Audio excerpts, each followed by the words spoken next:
Good morning दोस्तों, कैसे हैं आप। आशा करते हैं कि आप सभी बहुत ही खुश होंगे। मैं मैथ मस्ती विकास सर, स्वागत है हमारे आज के यूट्यूब चैनल में। चलिए आज हम लोग देखेंगे प्रश्नावली 6.1 में जो हमारा चैप्टर है त्रिभुज से बनने वाले जो प्रश्न होंगे आज के यूपी बोर्ड के पेपर में 2023 में आने वाले बहुविकल्पी वो प्रश्न है जो एमसीक्यू के रूप में होंगे। 100% ये दावा करते हैं, 100% हम दावा करते हैं यही से प्रश्न छपेगा। तो प्रश्न क्या है, पहला बहुत ध्यान से देखिए। सभी वृत्त जो होते हैं, सभी वृत्त क्या होते हैं, ऑप्शन रहेगा सभी वृत्त होते हैं तो 4 ऑप्शन रहेगा, ठीक है ना। सभी वृत्त होते हैं, ये प्रश्न है हमारा, ये प्रश्न है हमारा। सभी वृत्त होते हैं तो क्या होते हैं, ध्यान से देखिए। दिया है सर्वांग सम, पहला है सर्वांग सम, क्या सर्वांग सम होते हैं। दूसरा कह रहा है कि समरूप होते हैं, क्या होते हैं, समरूप होते हैं। सभी वृत्त होते हैं और यहाँ पे खाली डैश दिया गया है तो क्या होता है, आपसे एमसीक्यू के रूप में पूछ सकता है कि सभी वृत्त होते हैं तो क्या होते हैं। ध्यान से पहले समझिए कि समरूप होता है क्या। समरूप का मतलब होता है एक ही रूप का।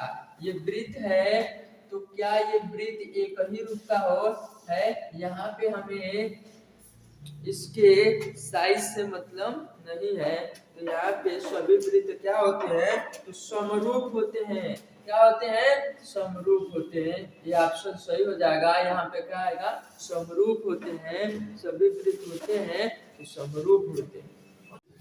अगला जो प्रश्न है हमारा दूसरा, एकदम छपने वाला प्रश्न है, ध्यान से देखिए। सभी वर्ग होते हैं तो क्या होते हैं। दो ऑप्शन दिया गया है इस प्रश्न में। पहला है सर्वांग सम, पहला है सर्वांग सम, क्या ये सही है कि ये सही है। दूसरा है समरूप।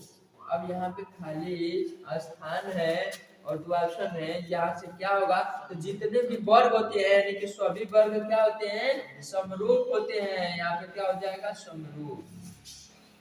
समरूप का अर्थ होता है समान रूप का।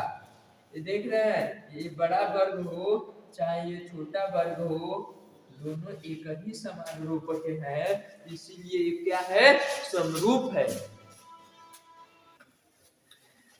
तीसरा प्रश्न है कि सभी त्रिभुज समरूप होते हैं। वो कौन से ऐसे त्रिभुज है जो क्या होते हैं, समरूप होते हैं। तो हम यहाँ पे देखेंगे दो ऑप्शन दिया गया है। पहला है समद्विबाहु त्रिभुज और दूसरा है समबाहु त्रिभुज। समद्विबाहु त्रिभुज में क्या होता है, जिसकी दो भुजाएं, एक ऐसा त्रिभुज जिसकी दो भुजाएं क्या होती है, समान होती है। ऐसे त्रिभुज को हम क्या बोलते हैं, समद्विबाहु बोलते हैं। क्या बोलते हैं, समद्विबाहु त्रिभुज बोलते हैं। और ऐसा त्रिभुज जिसकी सभी भुजाएं क्या हो, समान हो। ये भी भुजा, ये भी भुजा, ये भी भुजा, तीनों के तीनों क्या हो, समान हो। ऐसे त्रिभुज को हम क्या बोलते हैं, समरूप त्रिभुज। तो ऑप्शन नंबर समबाहु सही हो जाएगा। यहाँ पे क्या करेंगे, समबाहु त्रिभुज जो होते हैं क्या होते हैं, समरूप होते हैं।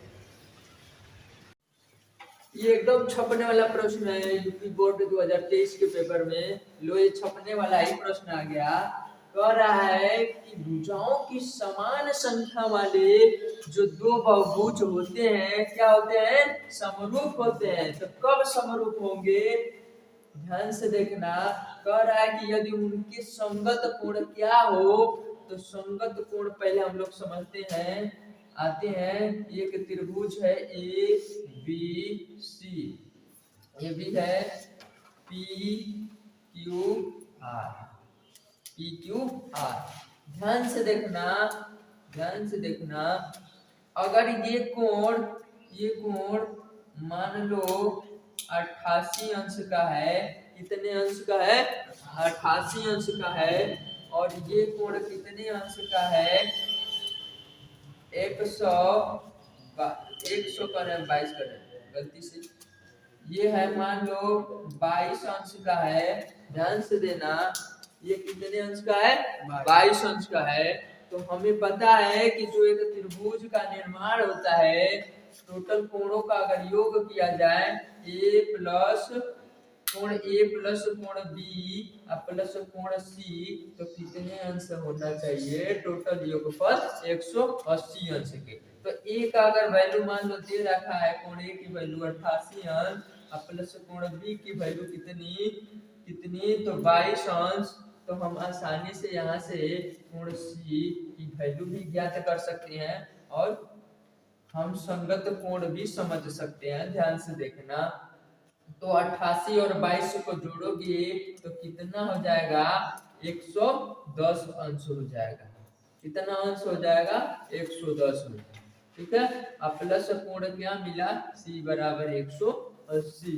ठीक है, तो होगा क्या? कोण सी बराबर 180। तो 180 में अंश में से घटाओगे 110 अंश, तो कितना मिल जाएगा? क्या 80 70 अंश मिल जाएगा? कितना? 70 अंश। तो कोण सी की वैल्यू कितनी हो जाएगी? 70 अंश। बात समझ में आया? अब हम बताते हैं कि संगत कोण क्या होता है। जो कोण ए है, कोण पी भी कितने अंश का होना चाहिए? 88 अंश ही होनी चाहिए। अब कोण क्यू वाला भी कितना मिलना चाहिए? तो 22। अब जो कोण आर है ये कितना होना चाहिए? 70। अगर इस तरह का मिलता है कि कोण ए बराबर क्या? कोण पी, और कोण बी बराबर क्या? कोण क्यू, और कोण सी बराबर क्या? कोण आर। तो हम कहेंगे कि ये जो त्रिभुज है, ये जो दिखाई दे रहा है, इनके कोण क्या है? तो संगत है। यानी कि उनके संगत कोण क्या होते हैं? ये जो कोण ए का संगत कोण क्या है? कोण पी है। और कोण बी का क्या है? क्यू है। और कोण सी का क्या है? कोण आर है। तो हम कहेंगे कि उनके संगत कोण क्या है?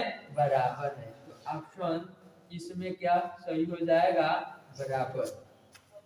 बात समझ में आ गई? अब समझते हैं कि समानुपाती क्या होता है। उनकी भुजाएं यहाँ से देखेंगे, इनकी उनकी जो त्रिभुज होते हैं उनकी संगत भुजाएं क्या होती है? तो समानुपाती होती है। क्या होती है? समानुपाती होते हैं। अब यहाँ पे हम लोग समानुपाती को समझेंगे। यहाँ पे क्या सही हो जाएगा? समानुपाती भर देंगे। यही ऑप्शन अगर आपको मिलता है एमसीक्यू में तो समानुपाती सही हो जाएगा। क्लियर है? क्लियर है? अब देखिए समानुपाती क्या होता है, ध्यान से देखिए। ए बी की जो अगर लंबाई बात की जाए तो मान लीजिए 5 सेमी है। बात समझ में आया? और पी क्यू की क्या है? 2.5 है। और इसकी 6 है, तो इसकी मान लीजिए 3 सेमी हो। ये 6 है तो ये 3 सेमी हो। और अगर ये 8 सेमी है तो ये कितनी होनी चाहिए? 4 सेमी। अब इसके अनुपात को देखते हैं, ध्यान से देखिए। ए बी बटे में क्या हो जाएगा? ए बी बटे में पी क्यू बराबर क्या हो जाएगा? ए सी बटे में पी आर बराबर क्या मिलेगा? बी सी बटे में क्यू आर। क्या मिलेगा? बी सी बटे में क्यू आर। ठीक है, हम रखते हैं। तो ए बी कितना है? ध्यान से देखिए, ए बी कितना है? 5 सेमी। कितना है? 5 सेमी। अब पी क्यू बटे में कितना है? तो 2.5 सेमी। क्लियर हुआ? आगे बढ़ेंगे तो ए सी की वैल्यू कितनी? 6 सेमी है। और पी आर कितना है? 3 सेमी है। कितना है? 3 सेमी। और बी सी कितना है? 8 सेमी है। और यहाँ पे क्यू आर कितना है? 4 सेमी है। अब अनुपात देखते हैं, ध्यान से देखिए। इसको काटेंगे, 4 एक 4, 4 दूना के 8, 3 एक 3, 3 दूना के 6। ये पॉइंट है तो एक पॉइंट या एक जीरो बढ़ जाए। ध्यान से यहाँ देखना, जो ए बी बट्टे में पी क्यू था बराबर ए सी बट्टे में पी आर बराबर बी सी अपन क्या है? Q R. तो 4 एक ने 4, 4 दूना के 8, 3 एक ने 3, 3 दूना के 6। अब एक यहाँ पे पॉइंट था तो एक जीरो बढ़ जाएगा, पॉइंट आ जाएगा। 25 एक ने 25, 25 दूना के 50। और ये जो समानुपात मिला है संबंध 2:1 बराबर 2:1 बराबर 2:1, और ये तीनों अनुपात क्या है? समानुपात है। इसीलिए हम कहेंगे कि उनकी जो त्रिभुज बहुभुज दो बहुभुज होते हैं वो समरूप होते हैं। तो समरूप कब होंगे? जब उनकी संगत कोण बराबर होंगे। जब संगत कोण क्या होंगे? बराबर होंगे। और उनकी संगत भुजाओं का अनुपात भी क्या होगा? समानुपात होगा। आप यहाँ से देख सकते हैं। और हम दावा करते हैं हर कंपटीशन में भी पूछा जाता है, चाहे कोई भी कंपटीशन हो, एसएससी की हो, जीडी की, एसएससी जीडी की हो, बीएसएफ की हो, यूपीपी की हो, यहाँ तक कि यूपी बोर्ड में तो छपने ही वाला है। 100% दावा। हमारा क्लिप ले